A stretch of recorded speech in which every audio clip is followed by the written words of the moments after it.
안녕하세요.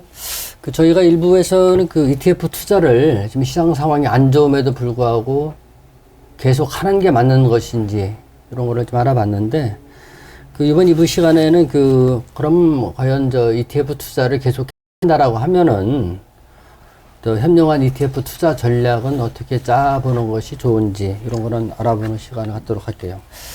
도움 말씀 주실 분, CJ 대한통운의 구혜영 리서치팀장 모셨습니다.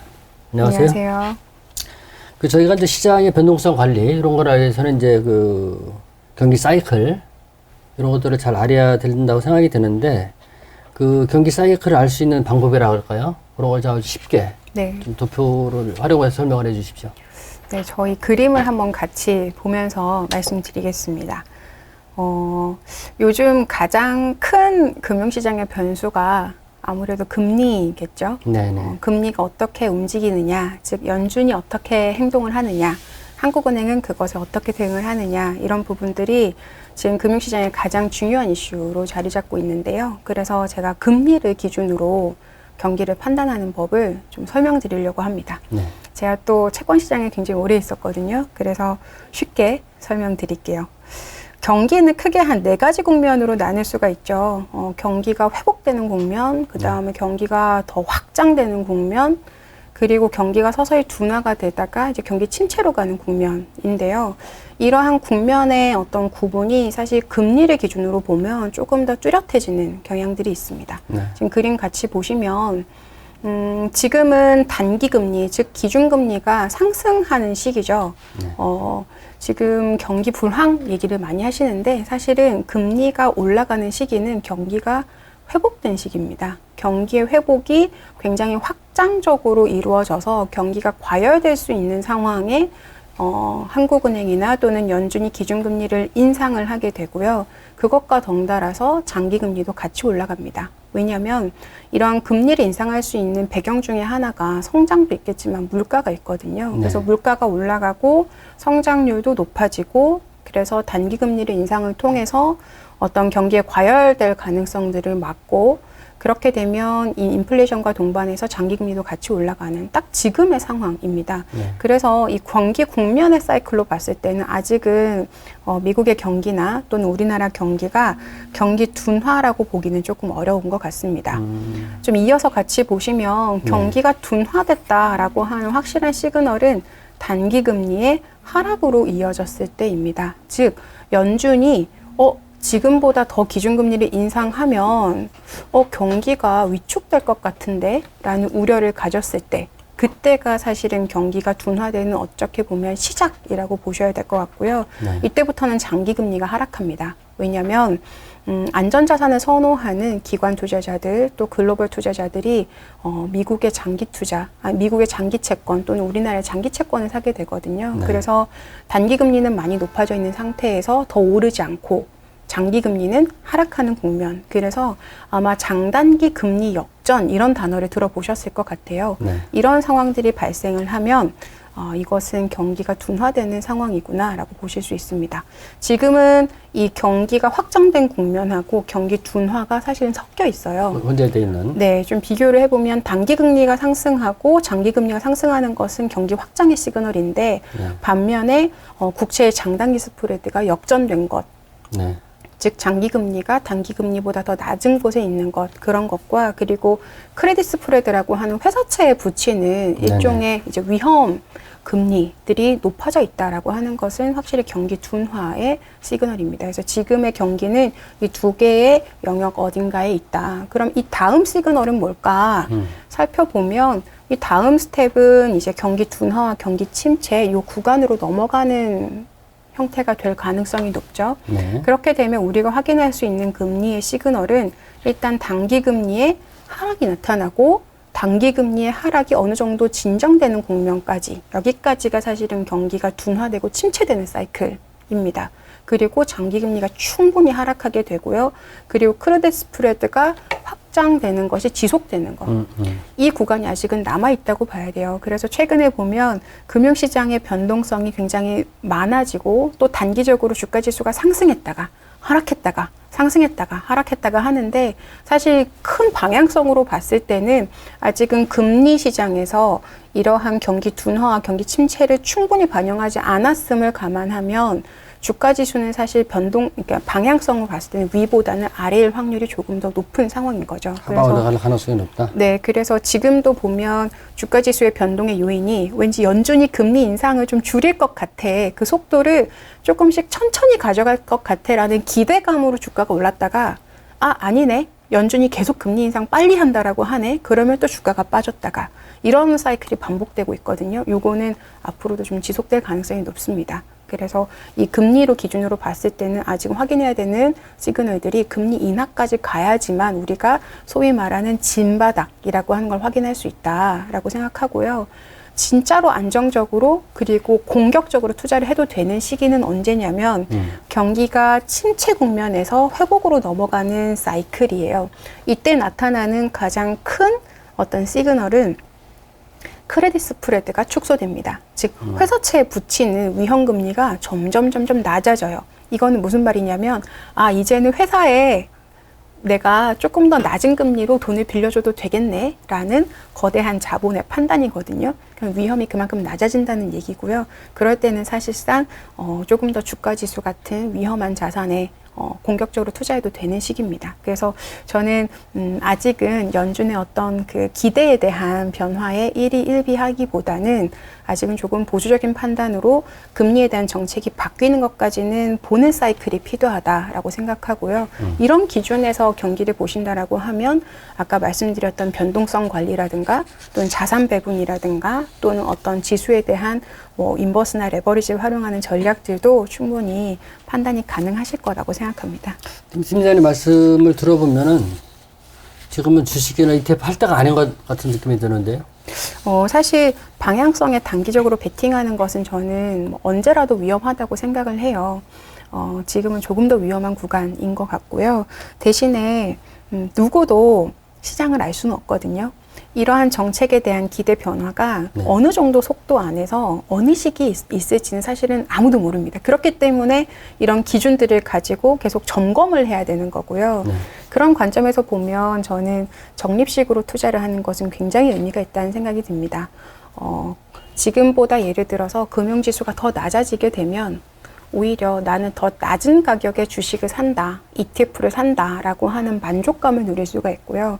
그리고 남들이 예상하지 못할 때에 더 시장이 먼저, 아까 제가 금융시장은 실물보다 훨씬 선행한다라고 말씀드렸는데 그러한 선행을 사실은 금융지표가 받아들이는 속도를 분할해서 매수하면 같이 누릴 수가 있거든요. 그래서 이 두 가지 장점이 있으니 저는 장기적인 시각에서 분할해서 적립식으로 투자하는 것은 지금도 유지해야 된다라고 생각합니다. 지금 말씀하셨던 거는 약간 교과서적인 이런 냄새가 좀 풍기는데 그 약간 시각을 다 증시의 사계라는 표현이 맞을지는 모르겠는데 그럼 아까 경기 사이클 판단법을 설명해 주셨잖아요. 그러면 이게 경기 사이클에 맞는 어떤 ETF 투자 전략 이런 게 있으면 쉽게 한번 설명을 해주시죠. 조금 더 실전으로 들어가 보겠습니다. 지금 그림을 한 가지 제가 더 준비를 했는데요. 제가 말씀으로 드린 것만 보면 너무 길게 느껴지잖아요. 정책이 변하는 것도 천천히 느껴져야 되고 그거에 맞게 천천히 분할해서 매수해야 되고 내가 언제까지 기다려? 나는 조금 더 예측 가능하고 좀 적극적인 전략을 쓰고 싶어 하시는 분들은 추가적인 지표로 활용하실 수 있습니다. 지금 그림에서 보시면 아까 제가 금리를 기준으로 경기를 분석하는 방법을 말씀드렸는데 여기에 이제 기업의 실적에 대한 전망과 그리고 주가의 흐름을 같이 보시는 방법을 활용하시면 조금 더 적극적인 전략들을 주실 수가 있습니다. 예를 들어서 지금 같은 상황을 한번 볼까요? 금리의 방향이 지금 우상향하는 경로에 있을까요? 아니면 완전히 높아지는 구간에 있을까요? 즉 계절로 기준으로 보면 지금은 여름일까요? 가을일까요? 지금은 계속 시그널을 줬으니까 여름 같은데요? 여름. 또는 지금 현재의 금리가 이제 내년 한 상반기 정도에 만약에 기준금리 인상이 동결된다라고 하면 이제 조금씩 이제 가을에 가까워진 거 아니냐라는 평가도 하실 겁니다. 근데 실적 기준으로 보면요. 지금 실적에 대한 기대감이 계속 높아지는 구간인가요? 아니면 점점 좀 낮아지는 구간인가요? 실적은 아닌 것 같은데요. 그렇죠. 지금 그렇게 실적 기준으로 보면요. 오히려 가을하고 겨울에 상대적으로 가까울 확률이 높습니다. 자, 그러면 하나의 지표만 기준으로 보지 않고 추가적으로 실적이라는 기대감과 반영한다라고 하면 네. 계절이 조금 더 바뀌는 걸 느낄 수가 있고 네. 그다음에 주가의 흐름을 한번 볼까요? 지금 주가가 우상향하는 구조에 있나요? 아니면 하락하는 구조에 있나요? 지금은 가을 내지 겨울 내지는 가을? 네. 네. 이 두 구간에 가까이 있을 가능성이 높죠. 네. 그렇게 보면 이렇게 볼 수 있습니다. 금융 당국이 생각하는 경기에 대한 현재의 국면은 여름이나 가을 사이에 있다라고 평가를 하고 있고 주식시장에서 평가하는 현재의 장래에 대한 전망은 가을과 겨울 사이에 있다라고 보시면 될 것 같아요. 네. 자, 그러면 우리는 둘 중에 어느 것을 기준으로 볼 것인지를 일단 1차적으로 선택을 하고 네. 2차적으로는 그거에 맞는 전략을 보실 수가 있습니다. 예를 들어서 지금 여름과 가을 사이에 있다라고 하면 경기에 대한 판단은 아직은 그래도 경기 괜찮아 정도로 볼 수가 있고요. 네. 정책 방향이 서서히 긴축으로 전환되고 있네. 그러면은 가을에 조금 더 가까워지는 게 맞네.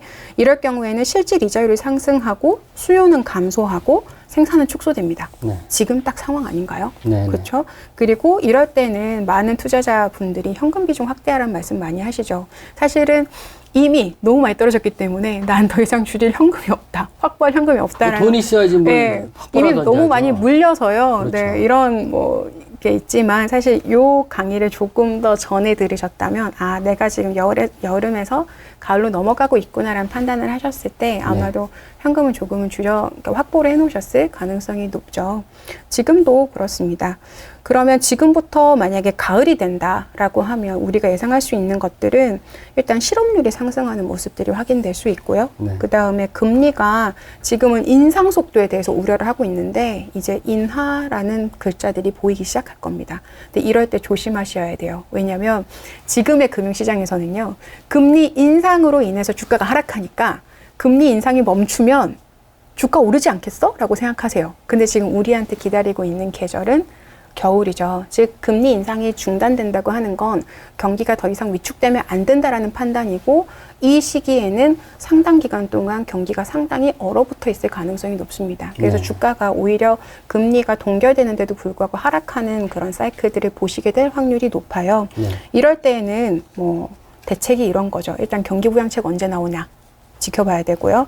금리 인하 언제 정도로 예측되나라는 거 지켜보셔야 되고요. 그리고 투자 측면에서 보면은 이제는 진짜 재무적으로 구조가 안전한 회사들의 돈이 집중되게 됩니다. 그래서 예를 들어서 성장주보다는 조금 더 방어주에 가까운 종목들에 대해서 더 돈이 집중되는 과정들을 경험하시게 될 거고요. 내수 관련주나 또는 자산을 많이 가지고 있는 회사들 이런 회사들한테 투자가 될 가능성이 높죠. 그래서 사실은 어떤 우리가 잘 알고 있는 성장 기업들, 기술 기업들, 그 다음에 굉장히 이런 이제 무형 자산에 대해서 비중이 높은 기업들 같은 경우는 당분간은 주가가 떨어진다라고 볼 수가 있을 것 같습니다. 그래서 요 사이클들을 보시면서 투자에 대한 계획을 세우면 좋으실 것 같고, 그러면 앞으로 나빠질 시나리오만 있는 거야? 라는 걱정을 하실 것 같아요. 근데 가을이 지나면 봄이 오죠. 봄이 오면 금리 하락에 따른 수혜를 주식이 완전히 누리게 됩니다. 이럴 때는 우리가 잘 알고 있는 성장주들이 성과가 폭발하는 시기예요. 일단 기업에 대한 주가 전망이나 또는 실적 전망은 여전히 낮음에도 불구하고 주가는 오히려 폭등하는 그런 시기를 겪게 되거든요. 그래서 왜 이럴 때 주가가 오르는 거야 하는 장세를 이 다음엔 누리게 됩니다. 그래서 지금 이제 가을과 겨울이 지나고 계시다라고 하면 이 시기 뒤에 봄이 오는데 이 시기에는 우리가 자산에 대한 배분의 전략을 조금 더 금리 하락에 더 민감하게 반응하는 성장주로 바꾸는 전략으로 갈아타는 시점도 고민해 볼 수 있는 시간이 충분히 올 것이니 이런 여러 가지 앵글을 가지고 천천히 대비하는 마음으로 그리고 한 가지 당부드리고 싶은 건 뭐든 그런 것 같아요. 한 발 앞서 나가 있으면 조금 마음이 편하죠. 그래서 지금이 만약 가을이라고 느껴지시면 겨울을 먼저 지금 좀 대비하는 마음을 가지셨으면 좋겠고 지금이 겨울이다라고 생각이 드시면 이제 곧 올 봄에 대해서 내가 서서히 포트폴리오를 변경할 준비를 하셔야 됩니다. 대신 여기서 포인트는 서서히입니다. 이게 한순간 경기가 확 바뀌지 않아요. 제가 이 실물 시장에서 경험을 해봐도요, 기업에서 경험을 해봐도 이 금융시장에서 나타나는 어떤 센티멘트의 변화가 실질적으로 어떤 기업 단위에서 그래서 실물 경제로 넘어오는데 적어도 6개월, 길게는 1년 정도 걸리는 것 같습니다. 네. 그래서 분명히 우리가 다음 시즌이 무엇이다라는 걸 알더라도 그 시즌이 오는 데에 대해서는 시차가 균일하지 않기 때문에 서서히 다음을 대응하는 전략들을 고민하고 공부하고 구체화하는 그런 시간들도 가지셨으면 좋겠습니다. 팀장님 말씀을 듣다 보니까 이 붐이라고 하는 게 제가 딱 느끼기에는 네. 내년 가을 내지는 네. 겨울 네. 조금 돼야지 봄날이 보이지 않을까 하는 느낌이 드는 생각이 듭니다. 네. 그리고 또 이제 다음으로는 그 우리가 아까 전입신 얘기를 이제 많이 하셨는데 네. 장기적으로 봤을 때 ETF를 그 투자를 말씀을 하셨는데 네. 어차피 ETF를 한다라고 하면은 예를 들어서 뭐 똑똑한 표현이 맞는지 모르겠는데 그 적절한 그 투자 방법 이런 게 있으면 한번 소개를 해주시죠. 저는 아까 저희가 증시 사기를 보면서도 말씀을 드렸지만 지금 현재를 대응할 거냐 네. 아니면 다음 시즌에 대응할 거냐 네. 준비할 거냐에 대해서 저는 전략이 완전히 달라질 수 있을 것 같아요. 지금 시즌을 만약에 대응하시는 것이 목표라고 하면 저는 지금 채권형 ETF, 자산 배분형 ETF, 배당 ETF 이러한 상대적으로 안정적인 자산들에 투자하길 바래요. 특히 채권형 ETF 같은 경우는 앞서서 진행자분들께서 말씀하셨지만 내년 상반기가 지나게 되면 아마 금리에 대한 방향성, 통화정책에 대한 방향성들이 많이 바뀔 수가 있거든요. 네. 그런 경우에는 금리는 하락할 가능성이 높고요. 네. 그런 경우에는 사실 이 채권의 가격이 상승함으로써 발생하는 메리트가 네. 생각보다 굉장히 큽니다. 채권 시장 하면 굉장히 보수적이고 굉장히 고루하고 지루할 것 같지만 사실 그 시장 안에서는 다이나믹스가 굉장하거든요. 특히 지금은 금리라는 요소가 경기를 모든 것들을 좌우하고 있고 투자에 대한 판단을 좌우하고 있기 때문에 아마도 움직인다라고 하면 금리가 가장 먼저 굉장히 빠르게 움직일 겁니다. 그래서 지금 현재 포트폴리오 내에서 채권을 조금 보유하시는 것도 저는 좋을 것 같다. 특히 지금 한국도 국고채 3년 금리가 벌써 4%대에 가까워져 네, 있고, 네, 미국채 금리도 그렇거든요. 단기 금리가 이런 숫자를 보인 적이 사실은 제 기억에도 굉장히 가물가물할 정도입니다. 그래서 단기 채권을 통해서 이만큼 일단 금리 자체를 통해서 얻을 수 있는 우리가 일드 캐리라고 표현을 하는데 일단 이자율 금리도 굉장히 높아져 있는 수준이고 추후에 우리가 다음 겨울을 지나는 과정에서 금리 인하 사이클이 온다라고 하면 높아진 금리는 낮아지게 돼 있고요. 빠르게 오른 금리일수록 빠르게 내려갑니다.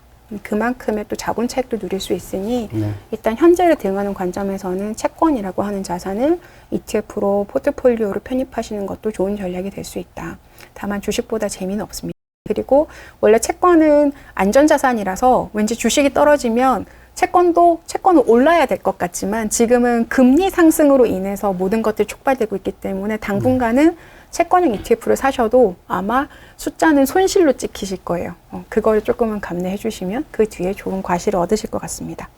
팀장님 그 말씀 하실 것 같아가지고 다음 시간에 제가 채권형 그 ETF는 아니지만 채권 쪽 투자 전략 쪽을 한번 다뤄보려고 생각을 하고 있습니다. 매우 지금 적기에 매우 중요한 내용이 될 것 같습니다. 네네. 그리고 만약에 현재를 대응하는 것이 아니라 한 시즌 더 앞서서 그 다음 전략에 대해서 고민하는 분이라고 하면 저는 늦겨울이나 초봄에 대해서도 고민을 해주셨으면 좋겠어요. 이 시기에는 사실 성장주가 정말 매력적으로 폭발적으로 주가가 그러니까 굉장히 매력적으로 주가가 싸져 있는 구간이고 주가가 반등이 시작되면 굉장히 폭발적으로 반등할 수 있는 시기입니다.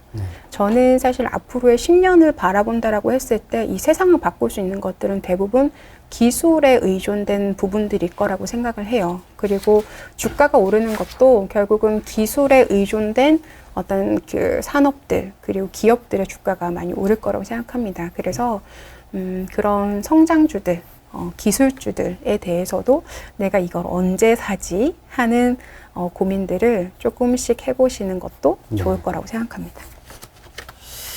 그 다음에 제가 이제 궁금한 게 이제 ETF라고 하는 게 있잖아요.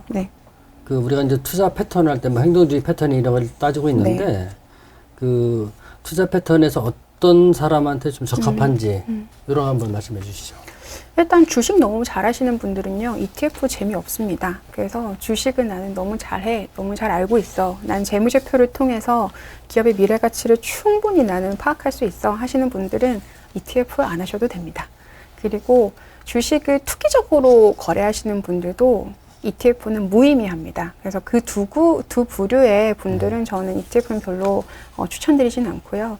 대신에 제가 투자하는 방법에서도 적립식을 많이 말씀드렸는데 적금을 매 월마다 불입하시는 분이라고 하면 저는 ETF에 대한 공부를 좀 하셨으면 좋겠다는 생각이 들어요. 일단 앞서서 제가 물가 대비해서 금리가 그래도 낮습니다. 그래서 실질금리로는 마이너스입니다 라는 말씀을 드렸는데 지금 화폐 가치가 그만큼 떨어진다는 소리거든요. 그래서 적금금리 올랐는데 무슨 말이세요 하더라도 사실상 물가가 오른 거에 비하면 그만큼 못 따라가는 게 현실적인 구조이고 또 은행의 시스템이 그렇습니다. 그래서 조금 더 장기적인 복리 효과를 누리기 위해서는 이런 적금형 투자자들은 ETF를 공부하시고 대신에 이분들은 안전을 지향하시는 분들이기 때문에 ETF를 공부하시는 순서가 일단 변동성을 어떻게 관리할 수 있는지, 그래서 위험을 어떻게 대응할 수 있는지를 먼저 공부하시고 그 다음에 어떤 투자 가능한 자산들이 있고 어떤 기대 수익이 요구되는지에 대해서 가시면 굉장히 좋은 발전이 있을 거라고 생각합니다. 그리고 두 번째로 ETF가 필요한 부류는 이렇게 주식을 사실 체계 없이 약간 그냥 막 하시는 분들이 계세요. 예를 들면 이런 거죠. 야, 이거 좋대. 아, 그래? 사. 근데 그 다음날 이 주가가 예를 들어서 뭐 내려 떨어지는지 모르고요. 그리고요, 그 그냥 모르니까 그냥 오씨 역시 나는 안 맞나 봐 하면서 내동버리는 그런 투자. 기대한 기대치에도 불구하고 변동성에 대한 측정이 사실은 어려운 거거든요. 이런 ETF를 저는 좀 드리고 싶어요. 그래서 활용해가지고 투자를 해서 골고루 수익이 자산된 것들을 한번 누려보시고, 그리고 이 ETF를 통해서 주식이 돌아가는 어떤 메커니즘에 대해서 조금 더 공부를 해보시고 그걸 통해서 점점점 이런 경기 사이클에 따라서 기대 수익이 높을 수 있는 ETF들을 갈아타는 전략들을 실행하신다면 저는 굉장히 의미 있을 거라고 생각합니다. 그래서 이 두 가지 부류의 분들께는 제 ETF를 꼭 추천드리고 싶습니다. 지금 지금까지 이제 보게 되면은 저희가 팀장님 말씀하실 때 경기 사이클을 이용해서 그 지금의 상황을 알 수 있는 방법, 그리고 그 어떤 유형의 패턴을 가진 사람들이 그 ETF를 해야 되는지, 그다음에 지금 상황에서는 공격적인 것보다는 채권형 이쪽에 좀 관심을 가져야 되지 않느냐 말씀을 하신 기억이 나는데, 근데 이제 우리나라 사람들은 화끈한 것도 좋아한단 말이에요. 지금까지 쭉 설명하셨는데 결론은 그거거든요. 그래서 어떻게 하라고? 네, 맞습니다. 뭐 사야 되느냐고. 이게 나올 수가 있으니까 물론 이게 정답은 아니겠지만 팀장님이 이제 10여 년 동안 우리 업계에 계셨으니까 이게 뭐 물론 100% 맞는 거는 아닐 테고, 맞는다 그러면 여기 나오실 필요 없이 또 그럼요. 당연히 저 투자만 하실 텐데 추천 가능한 ETF가 있으면은 한번 3-4개 정도 추천해 주시죠. 이건 사실 투자 철학하고 투자 성향에 따라서 굉장히 천차만별인데요. 제 기준으로 말씀드리겠습니다. 일단 저는 단기적인 투자 성과도 중요해요. 당연히 중요합니다. 그래서 단기적인 성과에 대해서는 굉장히 보수적인 대응을 하고 저는 장기적인 성과에 대해서는 조금 공격적인 대응을 하는 거를 선호를 합니다. 그래서 단기적으로 예를 들어서 지금 현재의 한 6개월 정도를 봤을 때 가장 싸게, 지금 현재 기준으로 가장 싼 자산이 뭘까라는 판단 하에 저는 사실 앞서서도 말씀드렸지만 채권형 ETF가 지금은 굉장히 싼 구간에 있다라는 생각을 하고 있고요. 그래서 단기적으로 지금부터 한 6개월에서 1년 정도는 채권형 ETF의 투자 매력이 굉장히 부각될 거다 생각을 해서 이런 ETF를 추천드리고 싶고, 대신에 조금 장기적으로 아까 저희가 겨울에서 봄을 지나는 국면들도 조금 더 고민해봐야 된다 말씀을 드렸는데 저는 그거에 대한 투자 종목을 좀 말씀드리고 싶어요. 앞으로 한 10년 정도 생각해보면요. 우리 세상이 어떻게 달라져 있을까요? 예를 들어서 자동차는 자율주행으로 굴러가고 있을 가능성이 높고요. 자동차도 저 헬리콥터처럼 날아다닐 수도 있고. 네, 모빌리티, UAM, 뭐 이제는 그리고 이게 배송도 이제는 드론이 해줄 가능성도 있고요. 네네. 그리고 제가 얼마 전에 어떤 그 무기 관련된 뭐 방산 관련된 어떤 포럼에 가보니까 이제는 전투기도요. 다 무인기로 다 AI로 자율주행으로 다 돌아가더라고요. 즉 네네. 이제는 어떤 사람의 어떤 인적 생산성을 가지고 무언가 개선하는 것보다는 그 사람이 만들어낸 기술이 더욱더 진보하고 혁신해서 만들 수 있는 환경의 변화가 더욱더 다이나믹해질 가능성이 높습니다. 지금은 금융시장이 많이 얼어 있어서 사실 자금 조달이나 또는 어떤 그 투자에 대한 심리가 굉장히 얼어 있는 것이 좀 이렇게 위축되어 있는 것이 사실인데, 그렇게 조금만 이 구간을 지나가게 되면요, 아마 기술, 혁신이라고 하는 키워드가 다시 한 번 더 부각될 가능성이 높아요. 네. 이 두 가지 키워드를 얘기하면 아마 ETF, 어떤 ETF 얘기하려고 하는지 알겠다 하실 겁니다. 아마도 미국에 상장되어 있는 나스닥 100 지수를 추종하는 QQQ 같은 ETF가 저는 굉장히 좋은 답이 되지 않을까. 그래서 첫 번째. 네, 그래서 저는 QQQ 같은 ETF는 매 월마다 꾸준히 적립식으로 사 모아야 된다고 생각합니다. 네. 실제로 저도 그렇게 하고 있고요. 네. 그리고 두 번째는 조금 더 현실에 밀착한 기술을 좀 고민을 해보면 아마 여러 사람들이 공감하는 한 가지 섹터로 좀 의견이 집중되는 것 같습니다. 그게 뭐냐면 모빌리티 산업이에요. 네. 아마도 한 10년 정도 지나고 나면 우리가 지나다니는 도로에 일단 제 생각에는 경유차 없을 것 같아요. 네, 휘발유차는 조금 있을 수도 있습니다만 일단 많이 바뀌겠죠. 디젤은 없어질 것 같고요. 휘발유차 일부, 그리고 아마도 대부분 전기차가 될 것 같습니다. 그 전기차가 지향하는 것에 결국은 자율주행이에요. 그래서 아마 한 10년 정도 지나고 나면 우리 도로 위에 지나가는 일단 자동차가 다 바뀌어 있을 것 같고요. 그리고 그 자동차들의 절반 정도는 운전대가 없는 공간으로 바뀌어 있을 가능성이 높습니다. 네. 긴, 먼 얘기긴 하지만 실제로 최근에 보면 뭐 도로에만 해도 제가 보니까 테슬라도 굉장히 많이 돌아다니는 것 같고요. 그리고 우리나라 주가에서도 시사하는 바들이 이러한 2차 전지 관련된 자동차들의 주가가 굉장히 많이 바뀌어 있죠. 네. 시가총액에서의 위상도 많이 달라져 있습니다. 그래서 일단은 모빌리티라는 키워드 하에서 세상을 바꾸는 자동차의 변화, 이거를 저는 한 가지 추천드리고 싶고, 이 ETF로는 다양한 ETF들이 있지만 일단 저는 자동차 자체가 바뀌는 생산을 좀 이야기하고 싶어서 네. 카즈라고 하는 CARG라고 하는 ETF를 좀 주목해서 CAR? 보고 있습니다. G? 네, Z요. 카제트입니다. 네. 뭐 보통 전기차 얘기하면 테슬라 얘기를 많이 해요. 물론 네. 이 ETF에는 테슬라도 포함이 포트폴리오에 되어 있는 걸로 알고 있고요. 기존에는 자동차 산업이라고 하면 그냥 그 교체 주기가 어느 정도 긴, 그리고 성장이 둔화된 산업이라고 생각했지만 지금 대부분의 메이저 제조사들이 다 앞으로의 모빌리티 시대를 준비하는 차체의 전체적인 변화, 혁신, 기술 혁신을 얘기하고 있습니다. 즉 다시 얘기하면 자동차 산업은 지금보다 앞으로 5년 뒤, 10년 뒤를 전망했을 때 성장률이 굉장히 가파르게 혁신하는, 그러니까 성장이 높아지는 시장이 될 거라고 저는 생각하고 있어요. 그래서 일단은 그 기본 전제인 차체를 자동차 메이커들을 일단은 주목할 필요가 있다고 생각하고요. 네. 그리고 그 안에서 이제 전기차라고 하면 결국은 전기차를 가동시키는 연료가 필요하죠. 전지가 필요하죠. 그 2차 전지, 특히 2차 전지에 대한 생산은 글로벌 전체적으로 봤을 때 우리나라가 한 80% 정도를 차지하고 있다고 제가 알고 있습니다. 네.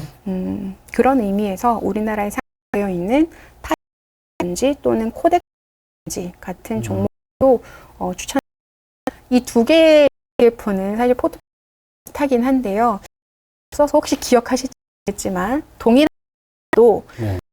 마크가 다르면 기준으로 하는 지수가 포트폴리오가 조금 다르다 말씀드렸어요. 그래서 하고 코덱스는 기초로 하는 지수가 거든요. 그래서 상장된 종목들의 순위나 그리고 상장된 비중 상대적으로 좀 작습니다.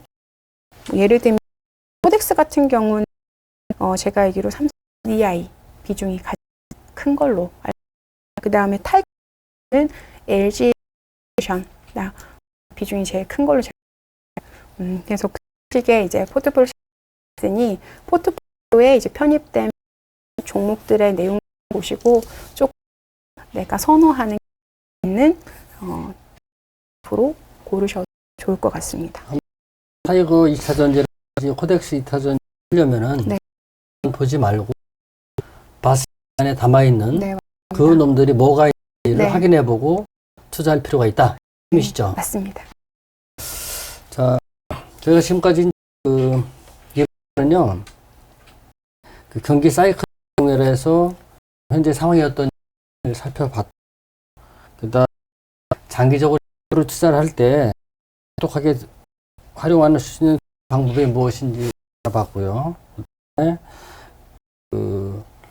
이거 어떤 투자 패턴 사람에게 적합한 상품인지 알아봤고, 마지막으로 이게 뭐 팀장님의 개인적인 의견이기 때문에 정답은 아니지만은 제가 특별히 부탁을 해서 미국에 있는 두 개의 종목하고 국내 종목 두 개를 부탁을 받은 거니까 100% 맞는 거는 아니지만은 투자하는데 참고를 했으면 좋겠습니다. 아무튼 요즘 경기 사이클이라든지 경기 상황이 우리가 생각했던 것보다 아주 불확실하고 또 좋지 않은 쪽으로 흘러가고 있습니다. 이럴수록 적극적으로 투자하는 것보다는 좀 더 보수적인 관점에서 투자를 바라보는 것이 개인의 재산을 지키는 데 도움이 되지 않을까 하는 느낌이 듭니다. 지금까지 시청해 주신 여러분께 진심으로 고맙습니다. 감사합니다. 감사합니다.